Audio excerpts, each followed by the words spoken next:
कुछ मुद्दों पर मैं आप लोगों को आयोग की तरफ से बताना चाहूँगा। जैसे एक मुद्दा उठाया जा रहा है, 2 स्टेज एग्ज़ाम क्यों लिया जा रहा है? और एक सज्जन को मैंने कहते सुना कि बिहार ऐसा पहला स्टेट होगा जो 2 स्टेज एग्ज़ाम ले रहा है टीचर्स रिक्रूटमेंट में। ये सब बिल्कुल गलत बात है। यूपीएससी, कई एसएससी और देश के कई आयोग हैं जो 2 या 3 स्टेज एग्ज़ाम अपने प्रैक्टिस में ला चुके हैं। वो हर एग्ज़ाम या तो 2 स्टेज में लेते हैं या 3 स्टेज में लेते हैं। जैसे यूपी पीएससी और गुजरात जो है वो 2 स्टेज एग्ज़ाम लेता है, कोई भी एग्ज़ाम उनका सिंगल स्टेज नहीं है। इसके अलावा हरियाणा और हिमाचल प्रदेश में भी 2 या 3 स्टेज के एग्ज़ाम ही होते हैं। बीपीएससी ने भी सभी एग्ज़ाम को एटलीस्ट 2 स्टेज कर दिया है। तो एक टीआरई या कोई अन्य एग्ज़ाम को छोड़ना ऐसे सही नहीं है।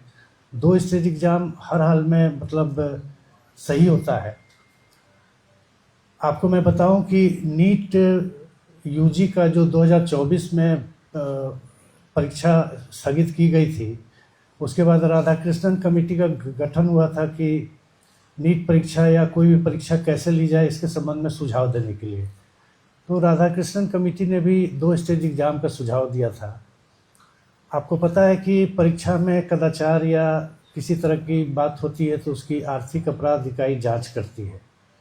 आर्थिक अपराध इकाई से भी हमें ये एक सुझाव प्राप्त हुआ है, कई बिंदुओं पर सुझाव प्राप्त हुआ है। उसमें भी यह मेंशन किया गया है कि सभी एग्ज़ाम को 2 स्टेज कर दिया जाए, कम से कम 2 स्टेज। तो आयोग में सम्यक विचार उपरांत ये नियम पारित हो चुका है कि कोई भी एग्ज़ाम 2 स्टेज से कम का नहीं होगा, 2 या 3 स्टेज का ही होगा। तो ये एक भ्रांति फैलाई जा रही है कि केवल बिहार पब्लिक सर्विस कमीशन ऐसा कर रहा है, ऐसा सही नहीं है। इसके बाद एक निगेटिव मार्किंग की बात की जा रही है कि निगेटिव मार्किंग क्यों? बिहार पब्लिक सर्विस कमीशन ने अपने सभी ऑब्जेक्टिव परीक्षा में, जो वस्तुनिष्ठ परीक्षा होती है, उसमें निगेटिव मार्किंग का प्रावधान कर रखा है। किसी एक परीक्षा को यह कह के कि पहले नहीं था या कभी नहीं था या जो भी, यह सही नहीं है। अब जो भी परीक्षाएं ऑब्जेक्टिव हो रही हैं बिहार पब्लिक सर्विस कमीशन से, वो सभी निगेटिव मार्किंग के साथ हो रही हैं।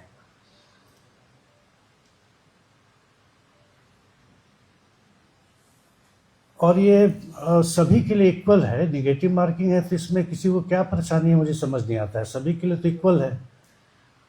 कोई अगर गेस करके उत्तर लिख देता है निगेटिव मार्किंग नहीं और वैसे लोगों का चयन हो जाए तो ये अच्छी बात तो नहीं है।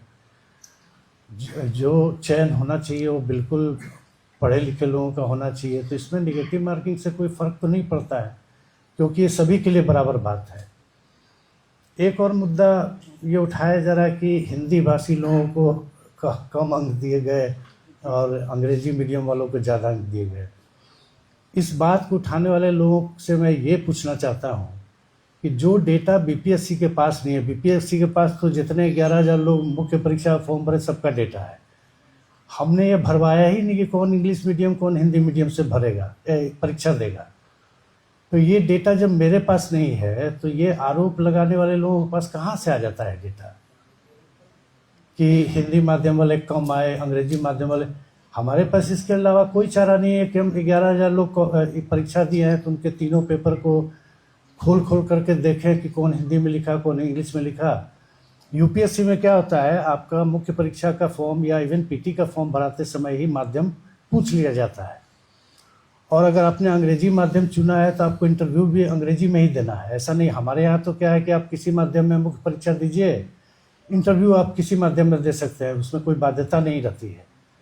बिहार में हम लोगों ने ऐसा कोई बाध्यता नहीं रखा है, इसलिए हम मुख्य परीक्षा के फॉर्म में ये भरवाते ही नहीं कि आप किस माध्यम से परीक्षा देंगे, और फॉर्म में नहीं भरवाते हैं तो हमारे पास कोई डाटा नहीं है।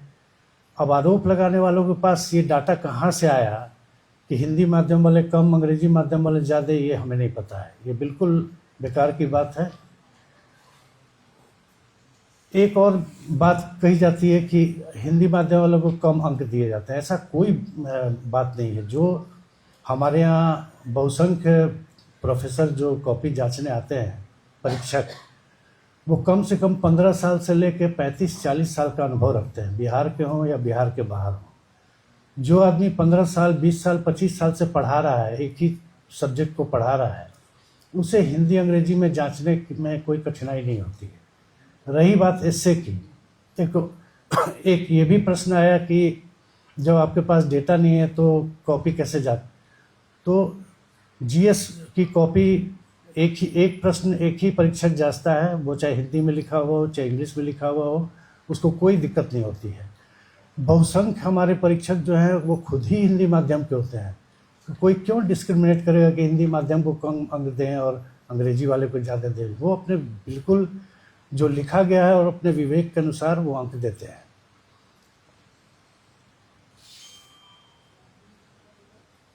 जहाँ तक मुझे लगता है कि जो डाटा आयोग के पास नहीं है वो किसी के पास नहीं है, बस केवल आरोप लगाना है, इसलिए ऐसी बातें कही जा रही हैं, कोई कन्विंसिंग आर्गुमेंट किसी के पास है नहीं। इसके अलावा एक और बात है कि हमारे यहाँ ये भी एक बात कही जा रही है कि 60% से अधिक देने पर आयोग द्वारा मनाही की जाती है। ऐसा कुछ नहीं है। ओवर मार्किंग और अंडर मार्किंग के लिए आयोग में एक प्रक्रिया है। 60% से ऊपर दिए जाने पर वो HE यानी हेड एग्जामिनर दोबारा जांचते हैं, क्योंकि हमारे टॉपर जो होते हैं वो आयोग की परीक्षाओं के टॉपर जो होते हैं उन्हें खुद ही 60% से अधिक बहुत रेयर परिस्थिति में आता है। 58 से 62% के बीच में जो अभ्यर्थी फाइनल अंक लाता है वो टॉप कर जाता है। एक 60% की सीलिंग है कि अगर बहुत अच्छा लिखा है तो बिल्कुल ठीक है, कोई दिक्कत नहीं है, आप दे सकते हैं। लेकिन हाँ, एक बार एक और आदमी जो हेड एग्जामिनर है वो जांच ले, अगर लगता है कि हाँ परीक्षक द्वारा दिया गया नंबर सही है तो कोई दिक्कत नहीं है। उसको इस तरह से पेश किया जा रहा है कि 60% से ऊपर अंक दिए जाने की मनाही है, ऐसा कुछ नहीं है। हाँ, एक ये भी मुद्दा आ रहा है, हमने 1 से लेके 30 सितंबर तक फॉर्म भरने का डेट रखा है। जब हमको ये पता ही नहीं है कि कितने लोग फॉर्म भरेंगे तो हम परीक्षा की तारीख कैसे बता दें। 5 लाख तक परीक्षा बिहार में हम एक बार में ले सकते हैं ऑब्जेक्टिव। अगर 5 लाख से कम भरे तो हम 3 डेट देंगे, 1 to 5 के लिए एक डेट, 6 to 8 के लिए एक डेट और 9 से लेकर 12 तक के लिए एक डेट, 3 डेट देंगे।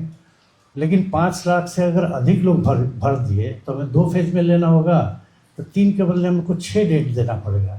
तो अभी हम कैसे बता दें डेट के बारे में।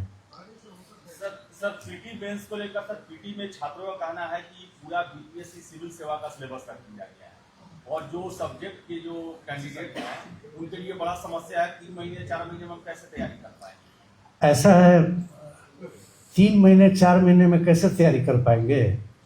आयोग क्या है कि कोई डेट हम अनाउंस करते हैं तो हमको मिनिमम 45 दिन टाइम देना है। अब 4 महीना में भी तैयारी नहीं कर पाएंगे। आदेश जी, भोज होने पर कोहड़ा नहीं रोपा जाता है, पढ़ने वाला आदमी तैयारी करता रहता है। हम अभी बता दे रहे हैं पढ़ने वाला स्टूडेंट हमेशा पढ़ता रहता है। ऐसा नहीं कि एग्जाम का डेट निकला तो हम पढ़ाई शुरू करेंगे। और दूसरी बात, सिलेबस जीएस का सब जगह एक ही रहता है, क्वेश्चन का लेवल की बात होती है। तो हम लोगों ने सोच रखा है 1 to 5 के लिए जीएस में आसान क्वेश्चन रहेंगे, 6 to 8 के लिए मॉडरेट रहेंगे, 9 से लेकर 12 के लिए थोड़ा टफ रहेंगे। और बाकी सिलेबस तो वही है जो मुख्य परीक्षा में है, जो पहले टीआरई में होता था कि भाषा हो गया, जीएस हो गया और उनका जो सब्जेक्ट है। ये तो केवल स्क्रीनिंग टेस्ट है ना, इसमें कोई दिक्कत तो नहीं होनी चाहिए किसी को। स्क्रीनिंग टेस्ट है और हम तो 3-4 महीना का समय दे रहे हैं। ये परीक्षा टीआरई 4 की जब भी होगी दिसंबर जनवरी में ही हो पाएगी, क्योंकि 30 सितंबर को हमको पता ही चलेगा कि कितने लोगों ने फॉर्म भरा, उसी के हिसाब से तब हम अक्टूबर में डेट अनाउंस करेंगे। निगेटिव मार्किंग रहेगी, अच्छी बात है।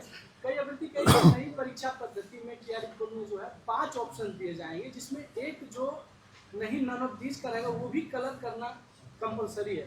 तो अभ्यर्थी कह रहे हैं कि उसमें समय जाएगा हमारा, जब नहीं रहना है कि वो नहीं रहेगा, 4 ऑप्शन रहे। देखिए, 2 चीज़ है। आप अभी कह रहे हैं कि 5 ऑप्शन दिए गए। कई बार आयोग में अभ्यर्थियों का मेल या ऐसे भी सूचना हम लोग को मिलती रहती है कि फला स्टूडेंट को हमने देखा कॉपी आधा भरा था या सादा छोड़ दिया, आयोग में भर दिया जाता है, ऐसा आरोप भी लगाया जाता है। इस आरोप को का खंडन करने के लिए हमने किया है कि अगर आप कोई प्रश्न का उत्तर नहीं देना चाह रहे हैं तो ई लिख दीजिए, यानी कि नॉट अटेम्प्टेड। और रही बात समय का, तो आयोग में ये विचाराधीन है, हो सकता है 10-15 मिनट हम एक्स्ट्रा देंगे। अभी विचाराधीन है ये अगर अनाउंस होगा तो फिर हम वेबसाइट पर डालेंगे। सर किसी का प्रश्न है? एक मिनट आदेश जी, दूसरा प्रश्न।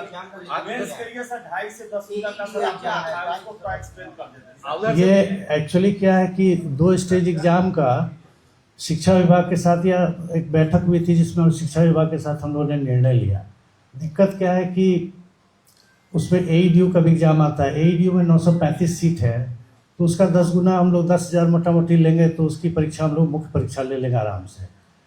TRE में 32,000 सीट है, इसका अगर 10 गुना लेंगे तो जोड़ लीजिए 3,20,000, तो फ़ायदा क्या हुआ स्क्रीनिंग करने का, इसलिए उसमें 2.5 गुना ही लेंगे। आप बोलिए आपका क्या ये प्रश्न है? सर एक मिनट अच्छा एक मिनट। सर जिस तरीके से आंदोलन चल रहा है उसका एक विषय ये है कि ये आप लोगों ने मेंस कर दिया है, ये लोग एक स्तरीय एग्जाम चाहते हैं।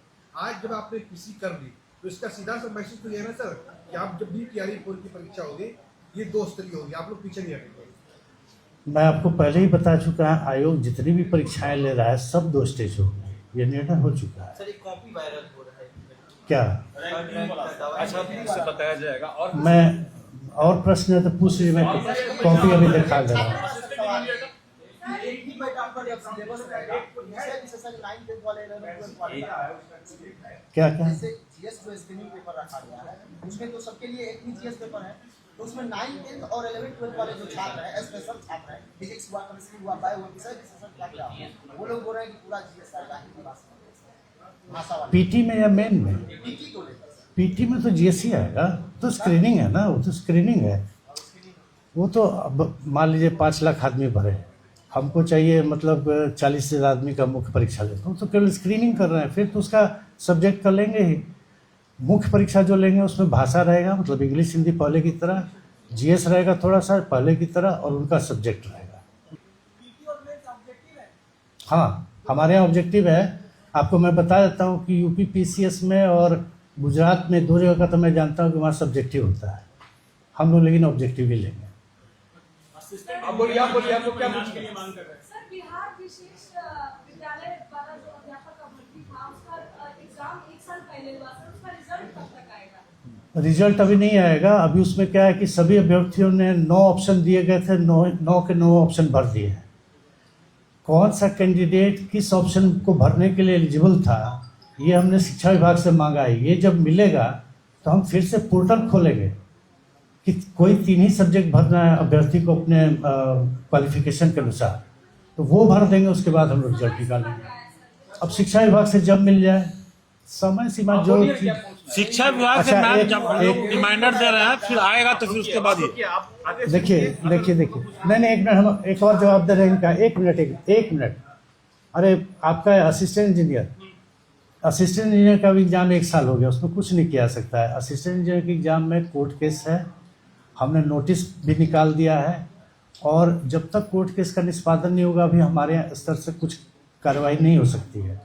वैसे इसमें हम लोगों ने लास्ट रिसोर्ट के रूप में एडवोकेट जनरल साहब से मंतव्य मांगा है। अब जैसा उनका मंतव्य आ जाए, आयोग की तरफ से तो ये है कि अभी जब तक कोर्ट केस का डिस्पोजल नहीं हो जाता हम लोग रिजल्ट नहीं निकाल सकते हैं। अब AG साहब द्वारा जैसा मंतव्य दिया जाए, मुझे लगता है कि 1 सप्ताह के अंदर मंतव्य आ जाएगा तो तदालुक में हम लोग कार्रवाई करेंगे। हाँ अब हो गया आपका एक हो गया। आप बोलिए क्या बोलना है? TRE में पर्शियन और अरबिक के स्टूडेंट प्रोटेस्ट कर रहे हैं, क्या उसमें TRE में वो शामिल नहीं किया गया है? नहीं, अभी तो हम लोग जो आया है याचना उसको हम लोग शामिल कर लिए हैं। जैसे जैसे आएगा, हमने विज्ञापन में लिख रखा है कि फॉर्म भरने की अंतिम तिथि तक जितनी अधियाचनाएं आ जाएंगी सब हम लोग जोड़ लेंगे। और किसी का प्रश्न पीछे में? डोमिसाइल पॉलिसी पर जो आप लोग करते हैं TRE में बहुत सारे स्टूडेंट बाहर के स्टेट से क्वालीफाई कर जाते हैं, उसमें विरोध होता है बिहार में। डोमिसाइल देना है कि नहीं देना है सरकार के स्तर का चीज़ है। और वैसे भी आपको मैं बता दूं कि लगभग 74% तो बिहारी लोग हैं, मतलब एक तरह से इनडायरेक्ट वे में डोमिसाइल है। 50% रिजर्व में रिजर्वेशन मिलना है केवल बिहार के निवासी को। जनरल कैटेगरी में, अनरिजर्व कैटेगरी में भी महिलाओं को, बिहार की महिला को मिला है। तो प्रैक्टिकली देखिए तो 72-73% तो डोमिसाइल ऑलरेडी है। बचा हुआ के लिए डोमिसाइल किया जाए नहीं, ये तो सरकार के स्तर पर निर्णय होगा। हाँ अरे भाई, जो मैं बोल देता हूँ उसको फिर अलग से क्यों पूछते हैं? अभी उनके जवाब में मैंने बताया कि 30 सितंबर तक जितने भी सीट आएंगे सब जुड़ जाएंगे। अब मैं आता हूँ, एक मिनट। अब छोड़ दीजिए। थर्ड रैंक और 9th रैंक के बारे में जो भ्रांतियां फैलाई जा रही हैं, मैं पहले बता देता हूँ, उसके बाद कॉपी दिखा दूंगा आपको। कॉपी आपको हाथ में नहीं दूंगा, लेकिन दिखा दूंगा। थर्ड रैंक का कॉपी अभी मैं दिखाता हूँ आपको। पहले मैं बता दूं कि उसको GS2 में बहुत अच्छा अंक मिला है, एसए में बहुत अच्छा अंक मिला है। GS1 में 7 नंबर क्वेश्चन के 5 हिस्से थे, 7A B C D E। 2 हिस्से का 7B और 7E का शायद उसने आंसर नहीं दिया है। 6 नंबर के थे, 12 अंक का नहीं दिया। इससे क्या दिक्कत है? उसमें उसको कम नंबर भी आया है। नंबर तो चूँकि हम डाल चुके हैं वेबसाइट पर, तो ये कोई बड़ी बात नहीं। बाकी कॉपी उसकी 1 नंबर कॉपी है। आप एक चीज़ जान लीजिए, दिक्कत कहाँ होती है ना, कॉपी से दिखाने से नहीं होता है। मैंने अभी एक लड़की का कॉपी देख रहा था, उसने 1.5 पन्ने में यही लिखा है कि मुझसे गलती हो गई ऑप्शनल सेलेक्ट करने में, मुझे फलाना ऑप्शनल नहीं सेलेक्ट करना चाहिए था। अब ये सब कथा कहानी पर क्या नंबर? आप दूर से हम दिखाएं कि देखिए इस लड़की ने लिखा है, इसको नंबर नहीं मिला है। अरे भाई, प्राइमरी चीज़ नंबर मिलने का है आपके उत्तर की गुणवत्ता। वो हम लोग के समय में कहते थे बित्ता से नाप के नंबर देना, आप केवल कॉपी भर दीजिएगा, उससे नंबर थोड़ी मिलेगा। मैं अभी दिखा दे रहा हूँ थर्ड रैंकर की कॉपी। जो 2 प्रश्न 7B और 7E का उत्तर उसने नहीं लिखा, उसमें उसको 0 नंबर मिला हुआ है। कोई दिक्कत नहीं है, देख लीजिए।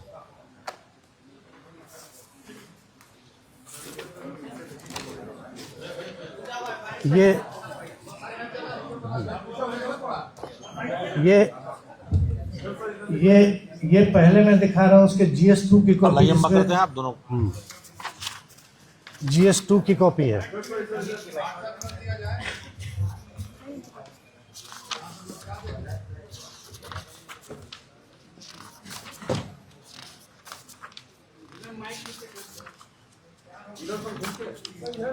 इधर ठीक है, ठीक है।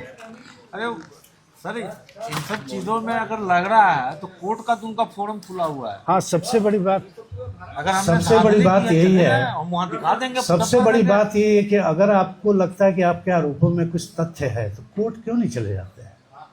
ये तो 70th के PT वाला हाल है कि हाँ सबूत है, कोर्ट में जाके सब धराशायी हो गए। वो कहीं काम नहीं है। पारदर्शिता के साथ मेरा काम करना है। अगर कहीं गड़बड़ी है तो सर फोरम खुला हुआ है।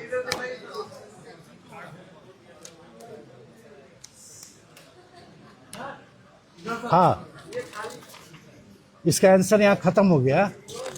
इसका आंसर यहाँ खत्म हो गया। इस खाली को अगर आप दिखा के बोलिएगा कि सादा है, तभी कोई बात नहीं ना है।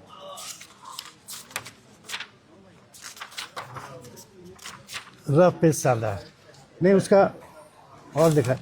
ये उसके इधर दिखा दीजिए, वो लोगों को क्या है। एक मिनट, इधर दोनों साइड दिखा रहे हैं, दोनों साइड दिखा रहे हैं। ये उसके एसे की कॉपी है, एसे।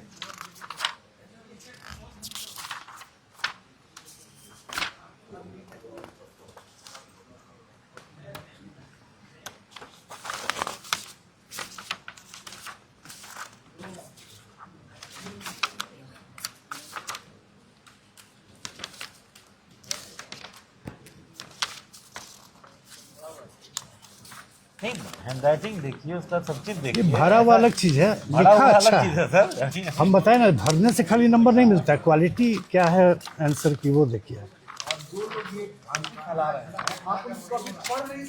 नहीं, अब आप देखिए उसका जो जिस पर आरोप लगाया जा रहा है, उसमें हम बता रहे 7B और 7E में उसने नहीं लिखा है। GS1 का नहीं, GS1 अच्छा GS2 सॉरी।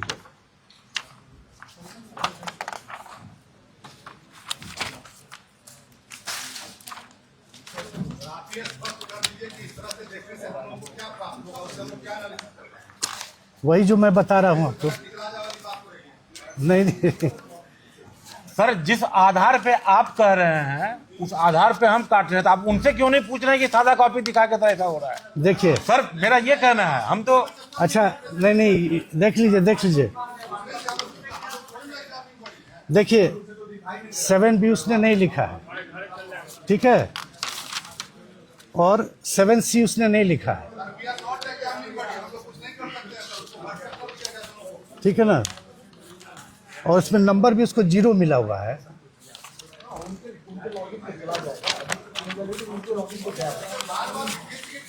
देखिए, चलिए चलिए चलिए, छोड़ो उसका जवाब मत दीजिए। चलिए देख लीजिए भाई, नॉट अप्लीकेबल, और इसमें 0 नंबर आया हुआ है।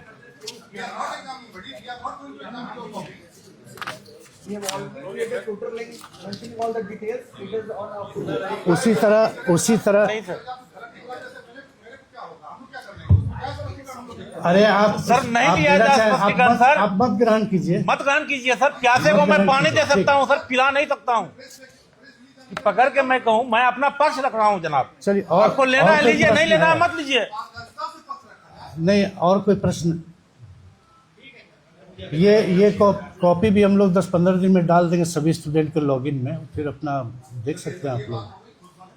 हाँ, तो ऐसे भी डाल देंगे। वो हर एक एग्जाम का जाता है सर, हर एक एग्जाम का जाता है। और आप ये जान लीजिए, देश में बीपीएससी की तरह इक्का दुक्का आयोग ही है जो कॉपी स्टूडेंट को दे देता है। प्रिंट आउट कर लीजिए, देख लीजिए अपना। पहल नहीं, ये 4-5 साल से प्रैक्टिस में है। और कोई किसी का प्रश्न? और